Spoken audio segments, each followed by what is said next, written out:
नमस्कार दोस्तों, मैं विजय स्वागत करता हूं आप सभी का फिर से एक बार बी स्टडी पॉइंट पर। दोस्तों, आज हम लोग सेल चैप्टर का तीसरा वीडियो को देखेंगे।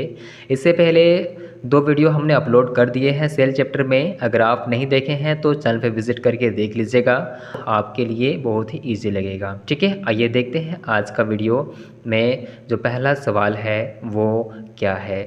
ठीक है, देखते हैं सबसे पहले कि निम्नलिखित में से कौन सा कोशिकीय घटक अधिकांश प्रोकैरियोटिक्स या कह सकते हैं प्रोकैरियोटिकों में मौजूद नहीं होता है। यहाँ बोला गया है कि निम्नलिखित में से कौन सा कोशिकीय घटक अधिकांश प्रोकैरियोटिक्स में मौजूद नहीं होता है। ऑप्शन ए है कोशिका द्रव्य, ऑप्शन बी है केंद्रक झिल्ली, ऑप्शन सी है सेल वॉल या फिर कोशिका भित्ति और डी है राइबोसोम। ठीक है, ऑप्शन नंबर ए क्या है साइटोप्लाज्म, बी है न्यूक्लियर मेम्ब्रेन, सी है सेल वॉल और डी क्या है राइबोसोम। तो इसका करेक्ट आंसर क्या हो जाएगा, न्यूक्लियर मेम्ब्रेन। ठीक है, इसका जो करेक्ट आंसर है वो क्या होगा, केंद्रक झिल्ली न्यूक्लियर मेम्ब्रेन। ठीक है, देखते हैं क्वेश्चन नंबर 2 को।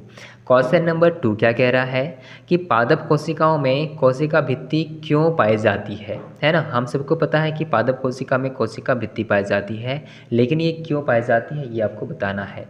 ऑप्शन नंबर ए क्या है, कोशिका भित्ति विभिन्न पर्यावरणीय कारकों में पादप कोशिकाओं की रक्षा करती है।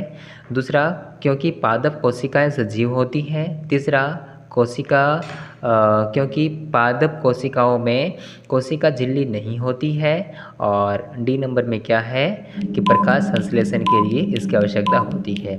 तो इसका सही उत्तर क्या हो जाएगा, क्योंकि कोशिका भित्ति विभिन्न पर्यावरणीय कारकों में पादप कोशिकाओं की रक्षा करती है। ठीक है, यानी ऑप्शन नंबर ए। आइए देखते हैं क्वेश्चन नंबर 3 को। क्वेश्चन नंबर 3 क्या कह रहा है कि रॉबर्ट हुक द्वारा कोशिका की खोज किस प्रकार की गई। रॉबर्ट हुक, हम सबको पता है जो कोशिका की खोज किसने की थी, रॉबर्ट हुक ने। तो यही बोला गया है कि रॉबर्ट हुक द्वारा कोशिका की खोज किस प्रकार की गई। एक नंबर में क्या है, ए नंबर में क्या है, पेड़ के पत्तों का निरीक्षण करते हुए, बी में है एक प्याज के छिलके का निरीक्षण करते हुए, सी है रक्त के निरीक्षण करते हुए और डी क्या है, कॉर्क का निरीक्षण करते हुए।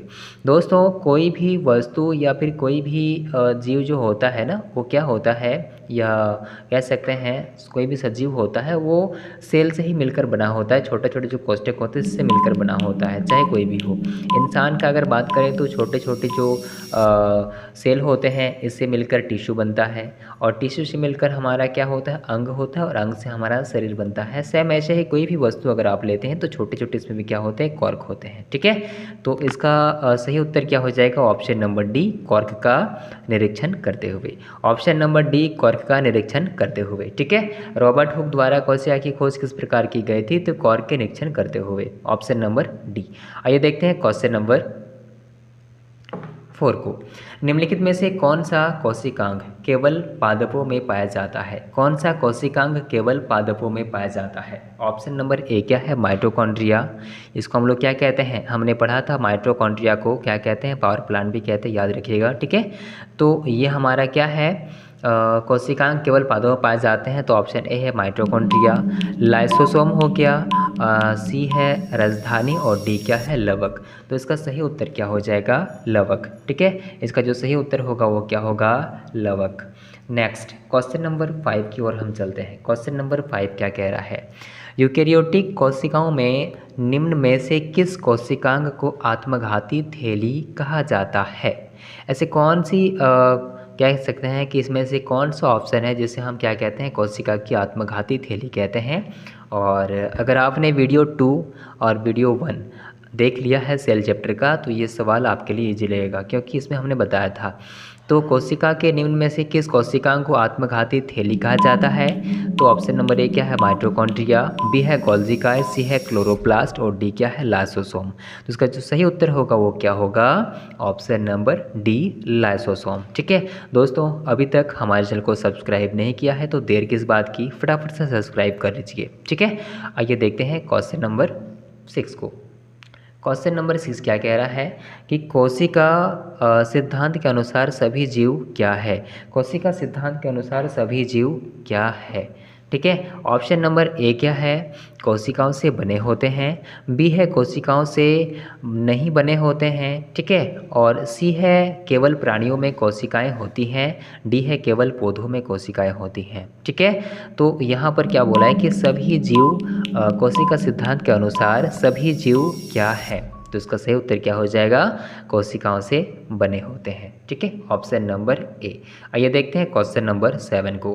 कोशिका सिद्धांत के अनुसार कोशिकाएं क्या हैं, ठीक है। कोशिकाएं क्या है, कोशिका सिद्धांत के अनुसार कोशिकाएं क्या है। इसके पिछली वीडियो में हमने जाना था कि कोशिका सिद्धांत के अनुसार सभी जीव क्या हैं, तो इसका सही उत्तर क्या हमने देखा, कोशिकाओं से बने होते हैं।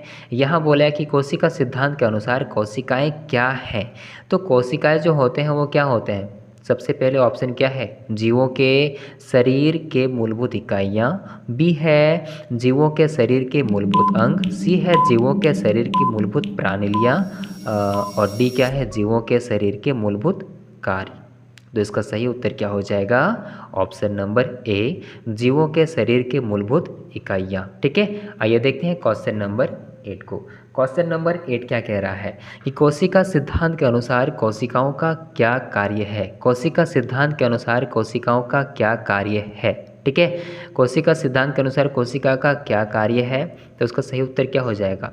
ऑप्शन नंबर ए क्या कह रहा है, जीवों के शरीर को बनाना और उसकी देखभाल करना। बी है जीवों के शरीर को संचालित करना। सी है जीवों के शरीर को पोषण देना। और डी है जीवों के शरीर को सुरक्षा प्रदान करना। तो इसका सही उत्तर क्या हो जाएगा, यहाँ जो सही उत्तर होगा वो क्या होगा, जीवों के शरीर को बनाना और उसकी देखभाल करना। कोशिका सिद्धांत का जो कोशिकाओं का कार्य है, कोशिका सिद्धांत के अनुसार जो कोशिकाओं का कार्य है वो क्या है, जीवों के शरीर को बनाना एवं उसकी देखभाल करना, ठीक है। आइए देखते हैं क्वेश्चन नंबर 9 को। कोशिका सिद्धांत के अनुसार कोशिकाओं की उत्पत्ति कैसे हुई, कोशिकाओं की उत्पत्ति कैसे हुई। तो ऑप्शन नंबर ए क्या है, कोशिकाओं का विभाजन। बी है कोशिकाओं का संयोजन। सी है कोशिकाओं का पुनर्जन्म। और डी क्या है, कोशिकाओं का विनाश। तो इसका जो सही उत्तर होगा वो क्या होगा, यहाँ बोला है कि कोशिका सिद्धांत के अनुसार कोशिकाओं की उत्पत्ति कैसे हुई, तो इसका सही उत्तर क्या हो जाएगा, कोशिकाओं का विभाजन, ठीक है। ऑप्शन नंबर ए, कोशिकाओं का विभाजन, ठीक है। आइए देखते हैं क्वेश्चन नंबर 10 को। क्वेश्चन नंबर 10 क्या कह रहा है कि पादप कोशिकाओं की भित्तियाँ से बनी होती है, ठीक है। पादप कोशिकाओं की भित्तियाँ डैश से बनी होती है, डैश से बनी होती है, किससे बनी होती है। ऑप्शन नंबर ए क्या है, साइटोसॉल। बी है कोशिका द्रव्य। और सी है सेलुलोज। और डी क्या है, ग्लूकोज। तो पादप कोशिका की भित्तियाँ डैश से बनी होती है, यानी किससे बनी होती है, तो इसका सही उत्तर क्या हो जाएगा, सेलुलोज, ठीक है। ऑप्शन नंबर सी।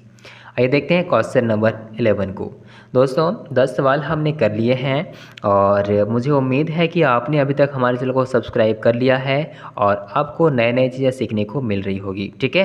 वीडियो पसंद आ रही हो तो लाइक करना ना भूलें, फटाफट से लाइक कर दें। और सब्सक्राइब अगर नहीं किए हैं तो सब्सक्राइब कर लीजिए, ठीक है, क्योंकि इसी तरह के जो भी MCQs आएंगे प्रत्येक चैप्टर के हम आपके लिए लाते रहेंगे, ठीक है। आइए देखते हैं क्वेश्चन नंबर 11 को।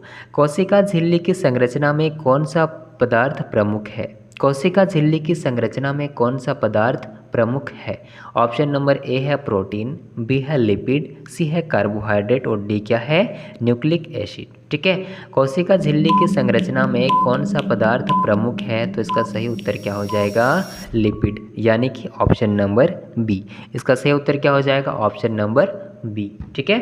आइए देखते हैं क्वेश्चन नंबर 12 को। निम्नलिखित में से कौन सा कोशिकांग पादप कोशिका में पाया जाता है किंतु जंतु कोशिका में नहीं पाया जाता, ठीक है। कौन सा कोशिकांग पादप कोशिका में पाया जाता है किंतु जंतु कोशिका में नहीं पाया जाता, इसका सही उत्तर क्या होगा ये आपको बताना है। ऑप्शन नंबर ए क्या है, क्लोरोप्लास्ट। बी है एंडोप्लाज्मिक रेटिकुलम। सी है माइटोकॉन्ड्रिया। और डी है इनमें से कोई नहीं। तो इसका सही उत्तर क्या हो जाएगा, क्लोरोप्लास्ट। क्लोरोप्लास्ट दोस्तों क्या होता है, एक कोशिकांग है जो पादप कोशिका में पाया जाता है किंतु जंतु कोशिका में नहीं पाया जाता है, ठीक है। इसका सही उत्तर क्या हो जाएगा, क्लोरोप्लास्ट। आइए देखते हैं क्वेश्चन नंबर 13 को। क्वेश्चन नंबर 13 क्या कह रहा है कि पादप कोशिकाओं की भित्तियां डैश से बनी होती है। तो ऑप्शन नंबर ए क्या है, साइटोसॉल। बी है कोशिका द्रव्य। और सी है सेलुलोज। और डी क्या है, ग्लूकोज। तो पादप कोशिका की भित्तियां डैश से बनी होती है, किससे बनी होती है, तो इसका सही उत्तर क्या हो जाएगा, 13 को। मैग्नीशियम निम्नलिखित में से किसका संघटक धातु है? मैग्नीशियम निम्नलिखित में से किसका संघटक धातु है? ठीक है, ऑप्शन नंबर ए क्या है? क्लोरोफिल, बी है माइटोकॉन्ड्रिया, सी है डीएनए और डी क्या है? राइबोसोम। ठीक है, यह बोला गया है कि मैग्नीशियम निम्नलिखित में से किसका संघटक धातु है? तो इसका सही उत्तर क्या हो जाएगा? क्लोरोफिल। इसका सही उत्तर क्या हो जाएगा? Option number A chlorophyll. ठीक है, आइए देखते हैं क्वेश्चन नंबर 13 में हमने क्या देखा कि मैग्नीशियम निम्नलिखित में से किसका संघटक धातु है, तो इसका सही उत्तर क्या हो जाएगा? Chlorophyll, option number A. ठीक है, आइए देखते हैं क्वेश्चन नंबर 14 को। निम्नलिखित में से किसको कोशिका का पावर प्लांट भी कहा जाता है? ये इसका उल्लेख हमने कुछ देर पहले किया था कि एक कोशिका है, यहाँ पे कह सकते हैं कि किसको कहते हैं कोशिका का पावर प्लांट। ठीक है, तो ऑप्शन नंबर ए हमारा क्या है? गोल्जिकाई, बी है माइटोकॉन्ड्रिया, सी है राइबोसोम और डी क्या है? लाइसोसोम। इसका सही उत्तर क्या हो जाएगा दोस्तों?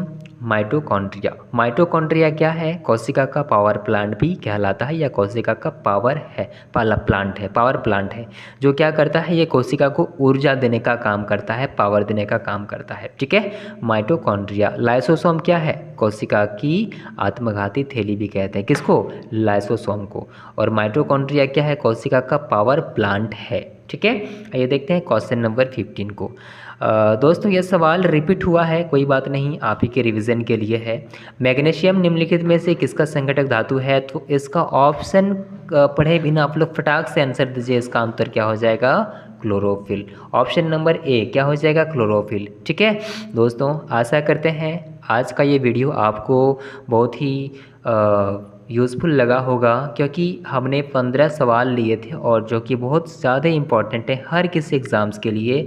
अगर आपको लगा कि ये इम्पॉर्टेंट है, आपके लिए यूज़फुल रहा, तो वीडियो को एक लाइक कर दें ताकि हमें पता चले, और आपको एक छोटा सा फीडबैक देना है ताकि हमें पता लग सके। ठीक है, तो आपको क्या करना है, वीडियो पसंद आए तो लाइक कर दीजिए। अगर आपके लिए लग रहा है कि ये चैनल यूज़फुल है तो वीडियो को लाइक करने के बाद चैनल को सब्सक्राइब कर दीजिए। फिर मिलते हैं एक नई वीडियो के साथ, तब तक के लिए धन्यवाद।